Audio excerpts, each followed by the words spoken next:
हमारे संविधान में 395 अनुच्छेद व 12 अनुसूची। आज हम इन 12 अनुसूचियों के बारे में जानेंगे, कौन सी अनुसूची में किस बारे में चर्चा की गई है। तो अनुसूची 1 में राज्य व संघ से संबंधित है, यानी अनुसूची 1 में भारत और उसके राज्य क्षेत्र की चर्चा की गई। अनुसूची 2 में वेतन व भत्ते से संबंधित, यानी राज्यपाल को कितना वेतन मिलेगा, राष्ट्रपति को कितना वेतन मिलेगा, या जो न्यायाधीश है उनको कितना वेतन मिलेगा, इसकी चर्चा की गई है अनुसूची 2 में, यानी इन लोगों को कितना वेतन व भत्ता मिलेगा, इसकी चर्चा की गई अनुसूची 2 में।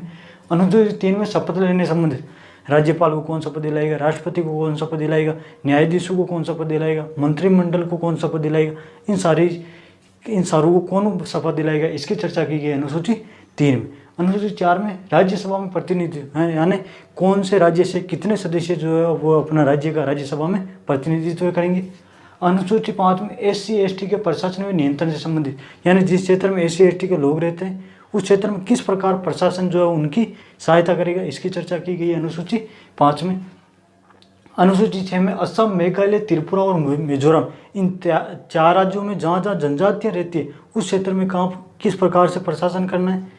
अनुसूची 7 में जो है वो 3 सूचियाँ जो हमारे हैं, राज्य सूची, संघ सूची और समवर्ती सूची, इनकी चर्चा की गई अनुसूची 7 में। देखो, संघ सूची के अंदर 100 विषय आते हैं, राज्य सूची के अंदर 61 विषय आते हैं और समवर्ती सूची के अंदर 52 विषय आते हैं। अनुसूची 8 में भाषाओं से संबंधित, यानी भारत की जो 22 राज्य भाषाएं हैं उसकी चर्चा की गई अनुसूची 8 में। अनुसूची 9, अब देखो ये जो अनुसूचियाँ 8 हैं, ये तो जब संविधान बना उस टाइम ये 8 अनुसूचियाँ थी, जो ये 4 अनुसूचियाँ ये बाद में इनमें जोड़ी गई। तो देखते हैं 9वीं अनुसूची कब जोड़ी गई। तो संविधान में ये अनुसूची प्रथम संविधान संशोधन अधिनियम 1951 में जोड़ी गई। तो 9वीं अनुसूची कब जोड़ी गई?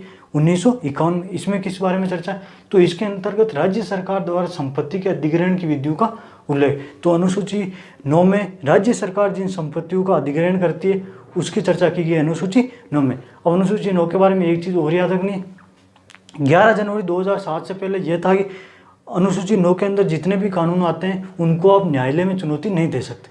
लेकिन फिर 11 जनवरी 2007 के बाद इसमें बदलाव किया गया और कहा गया कि यदि किसी के मौलिक अधिकारों का यदि उल्लंघन हो रहा है तो उन विषयों को जो है वो आप, उन कानूनों को आप जो है वो न्यायालय में चुनौती दे सकते हैं। तो ये इंपॉर्टेंट चीज़ है, याद रखना है इसके बारे में।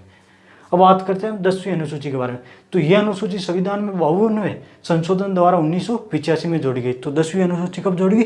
1985 में। इसमें दल बदल से संबंधित प्रावधान है। दल बदल किसे कहते हैं? देखो, कोई सदस्य चुनाव किसी दूसरी पार्टी से जीता है और चुनाव जीतने के बाद किसी दूसरी पार्टी में चला जाता है तो उस पर दल बदल का कानून लग जाता है। तो दल बदल से संबंधित प्रावधान है अनुसूची 10 के अंदर। अनुसूची 11, यह अनुसूची संविधान के 73वें संशोधन द्वारा 1993 में जोड़ी गई। तो 11वीं अनुसूची कब जोड़ी गई?